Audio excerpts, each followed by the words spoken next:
क्या आप जवाब देते? श्री चंद्रशेखर जी, श्री आपने उनके साथ कोई गलत काम नहीं किया? चंद्रशेखर जी, धन्यवाद। श्री चंद्रशेखर, बैठिए बैठिए, बेनीवाल जी बैठिए बैठिए, धन्यवाद, बैठिए। धन्यवाद सभापति जी। ये किसी ने आपको पर्ची भेजी है। महोदय, मैं आपके माध्यम से सरकार द्वारा प्रस्तुत वर्ष 25-26 के लिए अनुदान की अनुपूरक मांगों के दूसरे बैच पर अपनी बात रखना चाहता हूं। महोदय, मैं कोशिश ये करता हूं कि विषय से हटूं ना, लेकिन क्योंकि गैस सिलेंडर की समस्या इस समय बहुत बड़ी है, मैं वित्त मंत्री जी का ध्यान आकर्षित करूंगा कि लोग लाइनों में लगे और आपसे बहुत उम्मीद कर रहे हैं कि भाई उनकी समस्या दूर हो जाए। मैं कहना चाहता हूं कि सरकार केवल खर्च को मंजूर देने की संस्था नहीं है, बल्कि जनता के धन की संरक्षक संस्था है। इसलिए जब सरकार अतिरिक्त खर्च की मांग करती है तो संसद का दायित्व बनता है कि वह उसकी पूरी समीक्षा करे। सरकार द्वारा इस दूसरे बैच में लगभग 2.81 लाख करोड़ रुपए के अतिरिक्त व्यय की मंजूरी मांग रही है, जिसमें लगभग 2.01 लाख करोड़ रुपए वास्तविक अतिरिक्त नगद व्यय।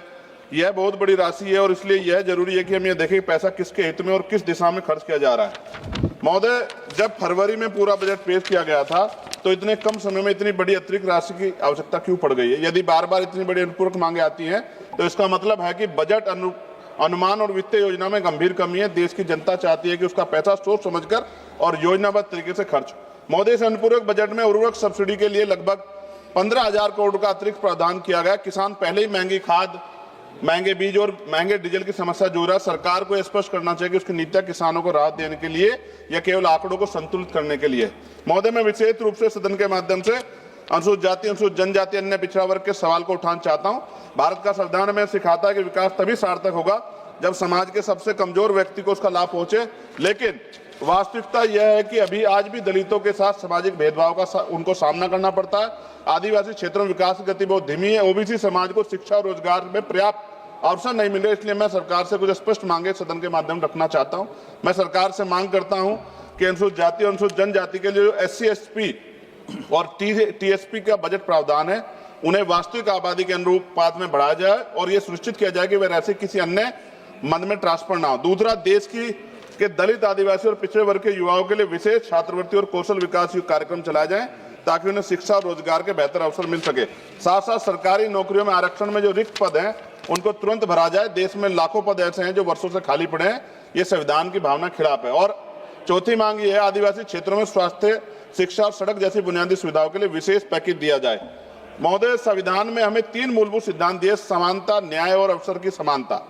बाबा साहब डॉक्टर भीमराव अंबेडकर ने संविधान बनाते समय स्पष्ट किया था कि भारत का लोकतंत्र तब मजबूत होगा जब समाज के कमजोर वर्गों के साथ न्याय होगा। इसलिए सरकार का दायित्व है कि वे संविधान की भावना के अनुसार नीति और बजट बनाएं। प्रमोशन में रिजर्वेशन SC, ST, OBC को नहीं मिल रहा है। NFS लगातार हो रहा है SC, ST, OBC के बच्चों के साथ। और इंटरव्यू में जिस तरह का छल हो रहा है, जैसे UPSC में भी अभी हुआ, जिस तरह का छल हो रहा है उससे असंतोष पैदा हो रहा है। साथ साथ महोदय, लोकतंत्र में विपक्ष की भूमिका केवल आलोचना करने की नहीं है, बल्कि सरकार को सही दिशा दिखाना भी होता है। हम चाहते हैं कि देश आगे बढ़े, अर्थव्यवस्था मजबूत हो और नागरिकों को समान अवसर मिले, लेकिन यह तभी संभव होगा जब सरकार इसको सुनिश्चित करेगी।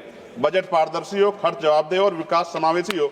महोदय, अंत में मैं कहना चाहता हूं कि अनुपूरक मांगों का उद्देश्य केवल खर्च बढ़ाना नहीं होना चाहिए, बल्कि ये सुनिश्चित करना चाहिए कि ये पैसा देश के गरीब, किसान, मजदूर, दलित, आदिवासी और पिछड़े वर्गों के जीवन में वास्तविक परिवर्तन लाए।